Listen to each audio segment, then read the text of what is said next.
Hey, everybody, welcome back to the podcast. I'm so excited today to have author, coach, and entrepreneur Chris McClure. Chris, thank you so much for being here today. Absolutely. Thanks for having me, Tony. This is always fun to get to talk to like-minded leaders like yourself. Yeah, man, we had coffee the other day in Beaver Creek and at Riza's, and it was just a wonderful time. And I was like, I got to get this dude on the podcast. But you've done a lot in your life, from pastoring a church to writing a book to speaking to working with the chamber. And so from a macro perspective, I'm always curious, how would you describe the calling that God has placed on your life? It's really interesting you asked that because it's not gone anything like I thought it would, right? Like it's been a wild adventure and journey that I just feel like I'm riding the wave a lot of times. My son is a senior right now and starting his senior year, and I was thinking back even this morning, just what was my life like at this point of my senior year? And it's interesting Mm, because the summer before my senior year of high school, I had no clue what I was going to do with my life. Like I was stressed. I didn't know where to go to college or if to go to college or whatever. And I went on a mission trip to Guyana, South America, with my youth pastor, and I think there were 17 of us. And that's where God really just gave me a vision to move forward with my life to help people find purpose in their life and to equip them. Like my youth pastor was helping me at that time, really, to navigate that season I was in. And so the first thing I saw back then was, well, I'll just go be a youth pastor. I'll go to Bible yeah. college, get a degree, become a youth pastor. And that's what I did. Never did I see myself starting a business. Never did I see myself in the business world. Definitely didn't see myself helping run a chamber of commerce. Never saw myself writing a couple of books. And, all these things that I've now done all these years later, 30 years later almost.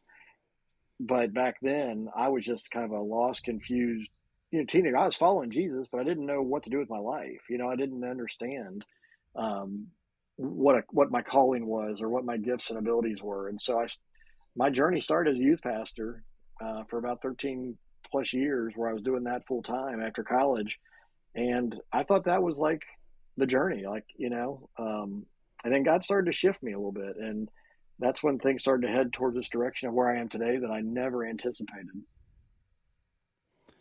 So if you were going to summarize your calling that God's placed on your life in like one sentence or two Mhm. sentences, how would you sum it up? Like you got 10 seconds to tell me what your Yep. calling is.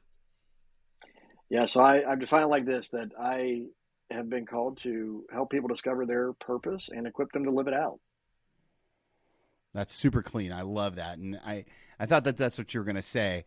You mentioned the lost and confused teenager. Um, I think that there are a lot of leaders who are listening who feel lost and confused. I'm Mhm. wondering, even though they're not teenagers anymore, I'm Yep. wondering, like, when did that switch for you? When did it was like, up, I'm no longer lost and confused. Now I'm clear and focused, or whatever the opposite of that is. Yeah, I mean, it was. I mean, I'll never forget it. Was sitting in this foreign country, Guyana, South America, that I had never heard of before I went down there on this mission trip. Um, and it was in that moment I just had this clarity. I remember going home and telling my parents, I think I want to be a youth pastor. I think God's called me to be a youth pastor and to help people, help teenagers like myself, that my youth pastor Tommy had helped me. And and and I under and it was bigger than just being a youth pastor and running a youth group kind of thing. It was truly Mm, about it was about this life purpose yeah. and really equipping people. So that's where for me I literally went from so confused and lost to crystal clear within a matter of just almost like a moment, but probably a few weeks really in that stretch of I went to one college to check out the campus, applied, was accepted, and by October of my senior year, I knew what I was doing after high school, and all of a sudden Yeah. everything changed for me. Um, but I also had another one of those moments in my mid 30s where I was kind of lost and confused again, kind of like you're saying, like leaders, we can get there, right? We can feel like this is where I am. And is this all there is? I think I was about 36 years old, almost a decade ago now. And I remember thinking, like, so I had shifted from being a youth pastor to an associate and then an executive pastor, helping lead a church staff. And all of it was good. But I literally thought, am I going to do this for the next 30 years of my life? Like, because for me, I didn't want to be a lead pastor. I never felt called to that as a in the Sure. professionally. So I felt like I've reached the top of this mountain. And is there anything else? And is this where it is, God? And I kept really seeking the Lord in that. And simultaneously, around that time of my life, God started to put like the business community on my heart, and I started to feel drawn there to really learn about business more and connect with business leaders more. And I didn't understand it at all because I never intended to go into business, never thought I'd be a business person. And yet God was shifting me and taking basically all my experiences in the church to how do I go? The way I said it is shift from being an executive pastor to a pastor to executives. Hmm. I can imagine that in the coaching that you do and the work that you do, that you often come across people who are looking for that kind of catalytic moment. If you were talking to, let's say, maybe an executive, somebody who owns their own business or is a solopreneur, entrepreneur, and they're sitting in front of you and they're like, Chris, I need that moment in my life. What are some of the Mm-hmm. steps that they can take to have that encounter where God gives them that little bolt of clarity? Obviously, knowing we can't manipulate God's will, but Right. what are some best practices? Yeah, absolutely. And actually, I cover that a little bit in my first book, which is called The Way to Greatness, because it's about the faith journey part of our lives. And really, it to me, it comes down to that intentional time seeking the Lord. So, for me, I've got a box actually underneath my desk here full of prayer journals I've been writing for 25 plus years, probably. And then, making that a daily habit to read scripture, to pray, and to seek God. And then Hmm. a few years ago, I came across the idea of having like a listening journal. And so every day after I'm done kind of praying through things that are on my mind, I then type up on my laptop actually, I just have a question like, God, Lord, what do you want to say to me today? And whatever I feel like the Lord's saying to me, I just type that up, and it kind of just becomes the journey of each year. And I think I'm on my definitely my third year, maybe my fourth year of doing that, every day. And it's just Wow. it's the seeking God in the quiet place, being still. It's that I think so many of us struggle to do just because of the pace of life or commitments and all that. But I've had to really become more and more intentional to carve out time to get that peace, to get that connection with God, and make it a daily priority. And it's changed my life. It's amazing to think that 4 years every day, like that feels like a really long time. That's basically all a high school experience. I wonder if you could talk Yeah. to us a little bit about the power of consistency in your life. Well, I'm glad you say that, because that's actually one of the things I help my clients and my followers the most with is just, I think consistency is one of the most important aspects of leadership and life in general, because people need to know what they can expect from us. And there's a lot of people that we just don't think about enough, so we're not as intentional with it. But for me, it's there's a fine line between it becoming so routine and mundane and really having to fight that. I heard Pastor Mark Batterson one time. He said, when the routine becomes routine, you need to change the routine. Hmm. and and so for me, I've had the listening journal thing being a more of a newer thing, or even though yes, it's been almost 4 years, it's still fairly fresh for me in my journey. Sure. Considering my lifespan. And so that's been really good. There's a good friend of mine who I send every week. I copy and paste whatever I've typed up, send it to him in an email every week on Saturday, and he reads it and kind of replies with like things that jump out at him of what God has been saying to me that week, if it's noticeable. So I think having somebody come alongside as well to be there for you is really important. But because I've been doing it week after week, day after day for all these years, and all these prayer journals, it's basically writing, God writing His story, and literally on paper, and on a computer screen of what He's been up to, and then being able to look back on that. So it it's that whole thing of like when you're looking at it from a day to day basis, you don't necessarily notice big things, but when you review things as maybe what's happening in the last week, month, year, and you start to look at that journey, you can really start to see the all the things that God has been doing in and through you. I often think the the spiritual discipline of remembrance is something that is forgotten by a lot of leaders. And I think that you bring up a great point. If we can circle back and then pay attention to it. I also love the way that you talked about who you send that you send an email to someone every week. It's a great transition into something that I wanted to talk about in your latest book, the Magnetic Leader, 18 Essential Actions of Leaders for people who people love to follow. And you dedicate the book to Mark Williams. Mark is your editor, and I'm going to read this just for our podcast family so that you get a sense of the depth of this relationship, because I often look at dedication pages. I've never seen one dedicated to the editor. It's super fascinating to me. It says this: "Thank you for the patient persistence with me as my writing coach and editor. Thank you for sharing your wisdom and experience with me when I've needed it most. Most of all, thank you for the brotherhood and deep friendship that you've offered me. You are a real-life example of the magnetic leader. I appreciate you more than words can express." Can you drill down on the relationship that you and Mark had and kind of have, and the importance of how it brought this book to fruition? Absolutely. So Mark and I joined the John Maxwell team program in 2015 at the same time. Didn't know each other. He's 20 years older than me. I'm in the Dayton, Ohio area. He was in the Pittsburgh area. Now he's up in Cleveland. And he just felt prompted by the Lord to reach out to me through the Facebook group that we had with the Maxwell team. But for something prompted him. The Spirit prompted him, to contact me. And he reached out and he said, "I know this may sound strange, but I feel like the Lord wants us to connect, and that we're going to be fast friends for a long time." And so we connected. We started just kind of having like weekly phone calls, just kind of learning about each other and our experiences and our background. And Mark had gone through a lot of things in decades prior that I was actually navigating at the time in my own leadership journey. And so I could quickly see that God was placing this man in my life to help me navigate my current reality based on his past, experiences. And,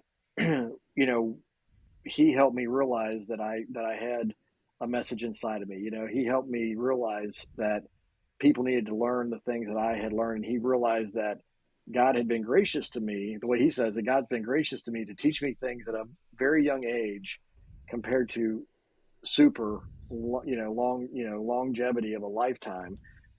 Because now 8 years ago, so I'm 45, almost 46. So I was 37, 38 when we met. And so he's been walking this journey with me back, all these years now. And he's seen me exit my 30s and enter my 40s and now my mid 40s, and, where God's been leading me through this season. And, he's been the one who wrestled with me to, the whole thing about, persistence. I fought him tooth and nail about how to design and outline my first book and how to, structure all this and how to do it. And he just stayed with me and he stayed the course with me. And the end result was powerful, with what I felt like we produced. And because of his I wrote my first book in 30 days after we had wrestled with this outline for 10 straight hours, on phone calls, just wordsmithing and banging heads about what I should say or how I should do it. And at the end of the day, there was this outline of a table of contents and subsections and all that. But when I sat down and write it, I knocked it out. The second book, we went through the same process, but I was a much better student, I'll say. And I didn't fight him as much because I saw that, how it worked.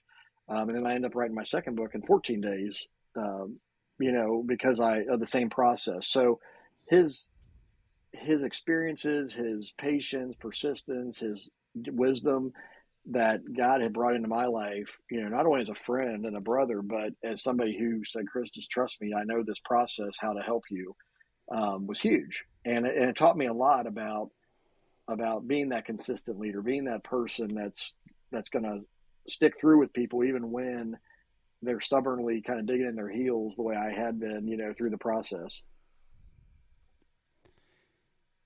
Do you think that it takes a certain kind of leader to have a coach like Mark in your life?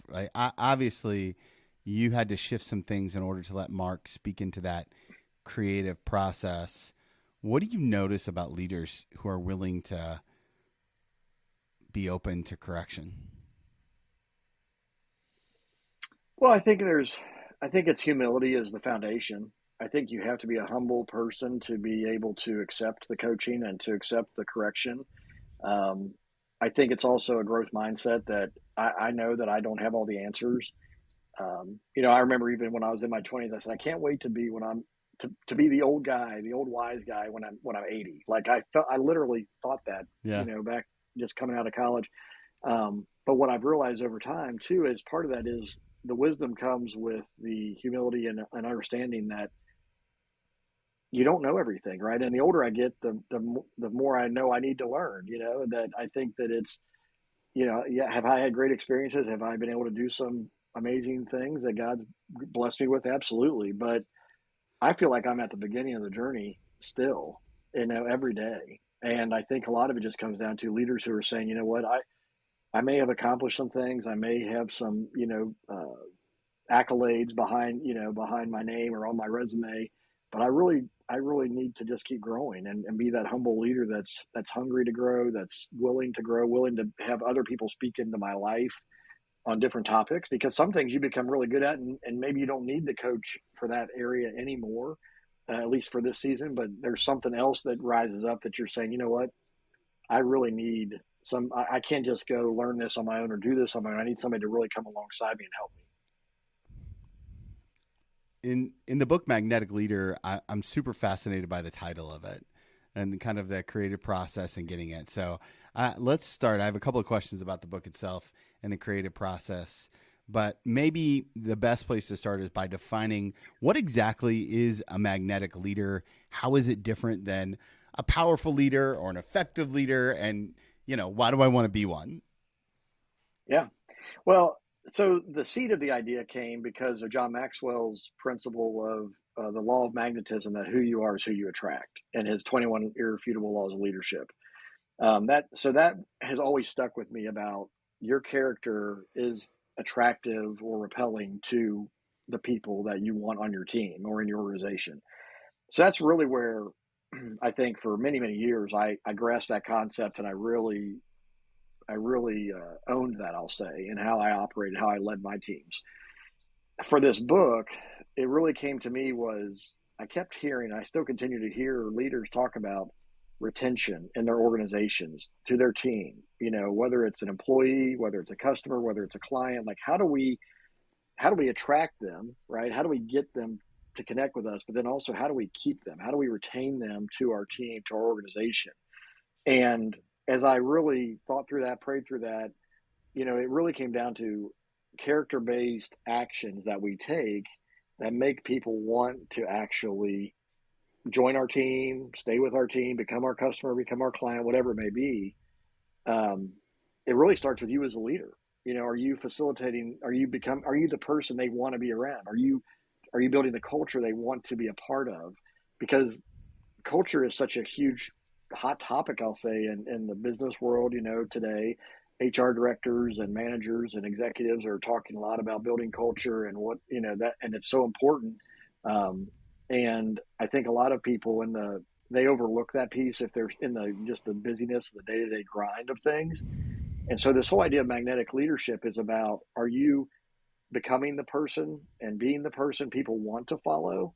And then are you helping other people become those kind of people too, and building that culture that is just irresistible? I love the idea of keeping people around and how that kind of like draws people closer. How did you come up with 18? It seems kind of arbitrary. Talk us through the process of writing this. Is this just like, well, I got to 18. I don't have any more in me. Forget about it. I'm walking away. So yeah, so it's not arbitrary. I think God did give, once again, God's grace was on.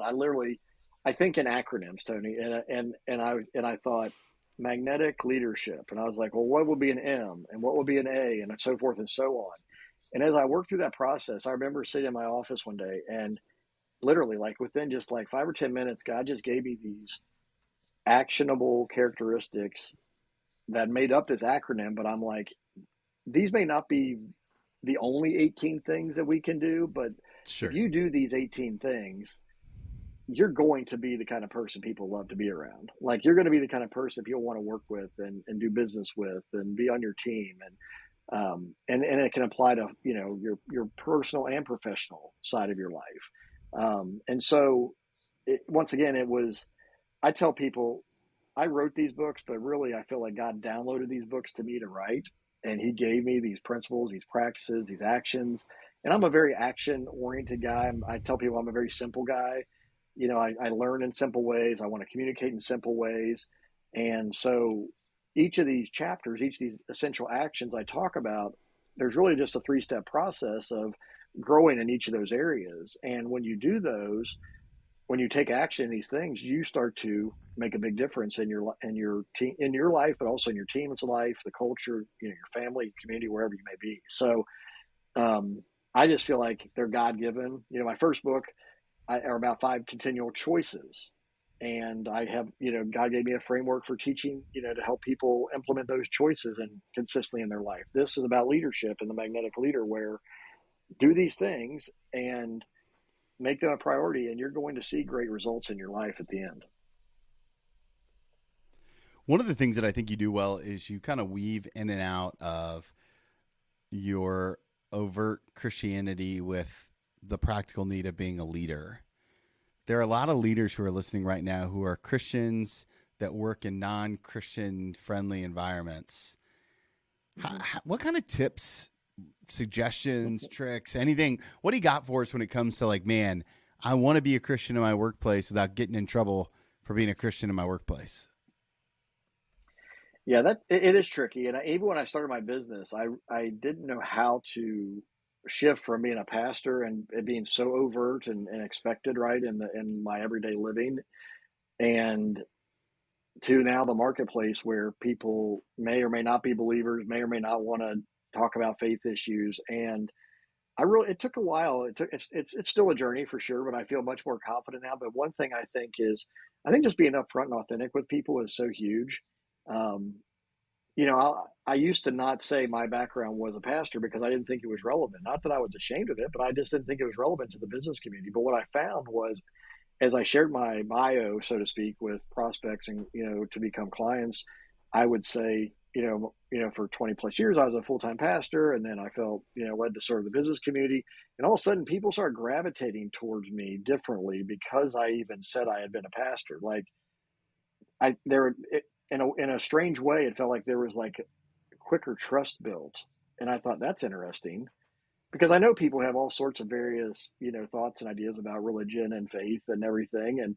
But I think a lot of people, they don't understand, they struggle with in the workplace of blending their faith and their business practices together because it's been so siloed. Like you can talk about your faith stuff at home and in your personal life, but don't bring that to the office has kind of been the mentality. But what I talk to people about is we're one person. So Mm. if you're a believer, if you're a Christian, you can't just take off your Christian hat when you walk in the door and quit, operating like you do in the rest of your life, because that's who God has been, shaping you to be. It's your character. It's your personality now. It's Christ living in you.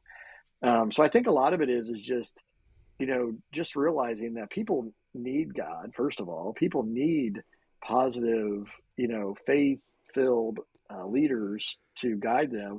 I also think, I do feel fortunate that I have engaged with John Maxwell because of his background. He went on that journey before myself and many others of, being a pastor, shifted to being this author and leader, speaker out in the world, into the business world. And I've just heard him talk many times about, people asking like, where does all this leadership stuff come from? And he's like, you don't want to know. And they keep pressing and pressing. He's like, this is biblical. This stuff is all biblical. Like, Yeah, you that's look in right. the Old Testament, you look in the New Testament, and you see God, you know, raising up leaders like this with these principles, these practices, and it's healthy. And so I think people that have gone before me that gave me confidence, like, okay, there's a way to do this. But for me, it's also I'm not trying to force it on anybody, right? I'm trying to just be who I am. And if somebody's resistant, I'm not trying to force my faith on them. But if somebody's open, um, I'm not going to shy away from it either. And I'll tell you this quick story that was powerful to me. that really helped affirm why I needed to be more bold about it was I had a client, one of my earliest corporate clients. There was disruption and turmoil in the team, and that's why I was brought in, because there was a ultimately some retirements were coming. They were trying to get their team ready for that and to have a healthy future. But one of the employees, one of the team members in the executive staff was, she told me in my first session, she goes, "Chris, I have migraines all the time." I'd started with them with a group meeting, and she said I wanted to throw up that day because she was at odds with her fellow executives. And she's like, "I've got migraines all the time." And I was like, okay. So that's what I heard on day one with her in my one-on-one meeting. So I was meeting with them every 2 weeks. So for 2 weeks, I was just praying for her, and, just that all this tension, all the things that were going on would be resolved, and that, she would start feeling better. I got back 2 weeks later, and the first thing she said, she goes, "Chris, I don't have headaches anymore." What? Yeah. That's amazing. And I said, Did, well, and this was the test, right? Like, I knew I'd been praying for 2 weeks solid for her specifically, but I'm like, I'm literally in my mind, right? When you wrestle with God, sometimes you're like, do I say something? Do I not? And I feel like God was saying, you need to tell her you've been praying for her for these last 2 weeks. And I said, well, I'm just going to tell you that I've been praying for you intentionally for 2 weeks about these headaches. And she just broke down crying. hmm. And ultimately, this was right. So I think I started with them in like February of that year. By May, she had actually resigned and moved on to another opportunity, um, because she knew that it was a bad fit for her. But she never had those headaches again. Still, even though she knew that she needed to move on. Um, but it was just the power of seeing that, God really intervening in her life through intercession, praying for her in that gap between meeting one and meeting two, and then saying to her, the reason you don't have headaches is because God's relieved you of those. God's healed you of those, because I've been praying for that, and it's not me. It's not me. It's God. You've been working with leaders for a number of years now. I think you started kind of in this world of coaching and consulting, and uh, around the same time I got to Centerville, so 2013, 2014, right? Is that? Yeah, I mean, I started my business officially in 2015, but yeah, I've been, obviously, as a pastor, and as a youth pastor, I've been coaching leaders for a long time in various ways. But that was when I officially started my business, was in 2015. So I was curious to get your thoughts on kind of how would you describe, you and I live in a similar community, Mm-hmm. suburban, middle to upper income, a lot Mm-hmm. of white collar executives here.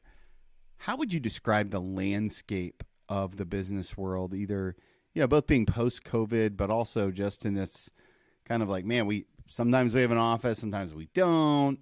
What, when you think about what leaders are dealing with right now, what do you think of?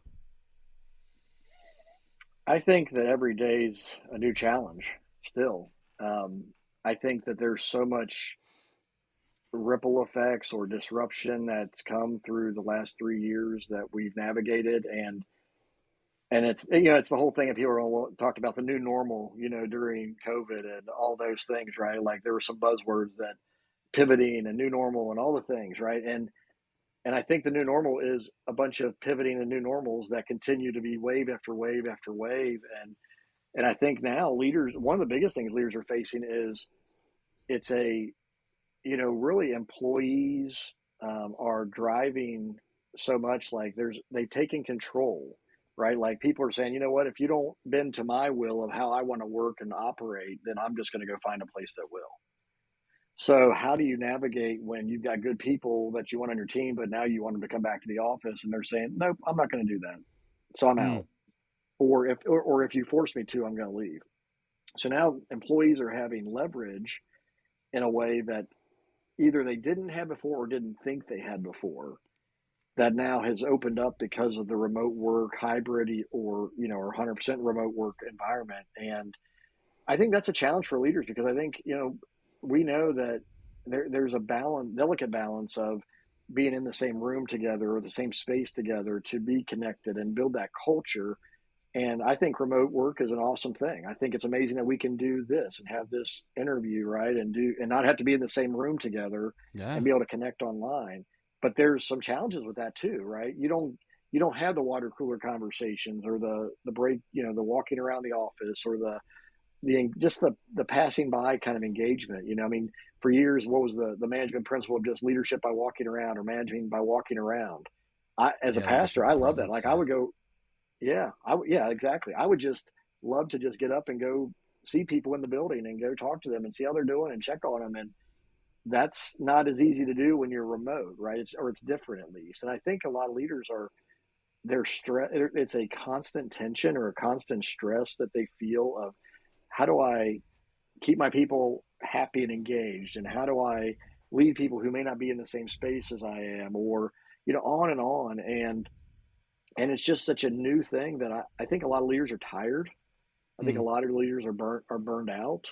Um, I think I think a lot of people were waiting, like, we're going to get through this and then we'll get back to normal and it'll get settled in again. And all of a sudden, 3 years later, they're still feeling similar things. And and what's scary, honestly, Tony, is that a lot of people are still feeling those things, but it's become like this long term. It's not acute. It's not an acute situation anymore, right? It's more of a long term issue, and It's so like battle people, fatigue. leaders are feel. It is. And it feels like when is it going to stop? When is it going to change? And there is no end in sight at this point. It looks like this is the new normal, and so leaders are. There are people that are just like fried. That's what I see. I Mm. see, and then and I think that they don't know where to turn. Um, there's a lot of leaders who are trying to put up a bold front or a proud front that they've got this under control or whatever, but behind the scenes they're feeling like it's a house of cards kind of thing that could fall apart at any moment. So that's that. And once again, that's not everybody's story, but I hear enough, and I talk to a lot of business leaders, and just about their teams or the struggles of finding good people, you know, how to maintain those good relationships, keep them on their team. I mean, there's just so many plates they're spinning that are different today than 3+ years ago. That once again, they had their own pressures and own challenges back then, but this is like off the map kind of stuff that people are trying to figure out as they go every day. That's really good. I think that's all the more reason why people need to pick up a copy of your book and look at some of these essential actions. Now you've listed 18 of them. I'm not going to read them for the podcast audience. I'll let you guys pick up a copy of the book and do that. But I'm always curious which action out of the 18 is hardest for you. Hardest, interesting. That was not the question I thought you were going to ask me. I do have a favorite that some people ask me. The hardest one for me, I think. I have a little poster over here. That's why I'm kind of looking at my list as you're asking me. Um,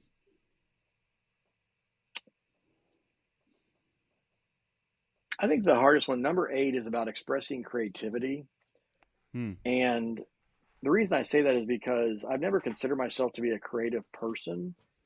Um, I've accepted the fact that I am creative in a different way than I kind of had it framed in my mind, because I used to think of it more like art. I was terrible in art class. I couldn't paint, I couldn't draw, I couldn't sculpt, any of that, right? Like, and then but when I was writing my 2 books and really working through this, I realized this is an art. Writing is a form of art in itself, and coaching is an art form in itself. It's different than the stereotypical art that we think of maybe initially, but at the same time, for me, I think maybe for me it's just accepting that I'm creative and believing it a lot of times. To be a creative problem solver, to be creative and coming up with solutions or ideas to help Hmm. people. I don't say I don't do them. It's one of those that I feel like I have to work harder at than in expressing it, right? Like, to really own that and say I am a creative person. I can be a creative leader that can come up with creative solutions to issues that I'm dealing with.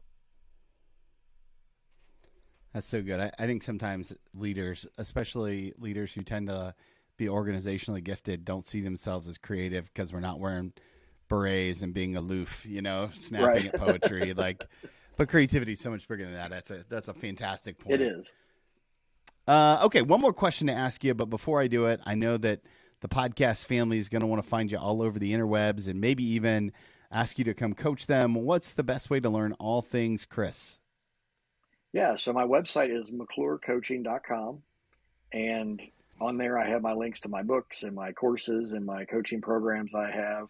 Um, that's kind of the hub, for where I am. I'm also on social media. I'm mostly engaging on LinkedIn a lot these days, mostly just because of the audience I'm trying to really connect with as far as leaders, in different organizations.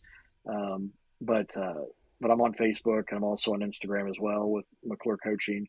But LinkedIn from a social media standpoint is where I'm most engaged and really have enjoyed connecting with a lot of leaders out there. But those would be my two key places, LinkedIn and my website, McClureCoaching.com. Okay, last question I love to ask people. It's an advice question. I'm going to ask you to give yourself one piece of advice, except I get to name the season of life that you're in. Okay. And I want to take you back to the day that you decided you were going to leave the church to start your own business. You had just you and your wife know about it at this point. It's pretty much a secret. You're mulling over what all of that means. If you could go back and sit knee to knee with that younger version of yourself, hold his hands, look him in the eyes, and give him one piece of advice about the world that is to come, what are you telling him? Trust that God is going to guide and provide in ways you can't even expect. And because of that, be bold. Um, just keep trusting, keep stepping, keep moving forward in confidence, not in your own self and your own strength, but in God, because He's going to guide and provide for you every step of the way, give you what you need when you need it, and let go of control of having to know how it's all going to look. I think that's probably super wise. Chris, I'm so thankful for the opportunity that we had to connect today, for your heart and your friendship, and can't wait to see what God does next. Is there a third book in the works? I always love to ask. There is. So my next book will be Magnetic Teams, Hmm. and I'm kind of working through that process of developing that right now because um, I want to start with the leader and the actions of the leader, but I also want to look at the team culture, and that will be where I focus my next book on. Great. I can't wait to pick up my copy. Chris, thank you so much for your generosity of time today. Oh, thanks so much, Tony, for having me. It's been fun.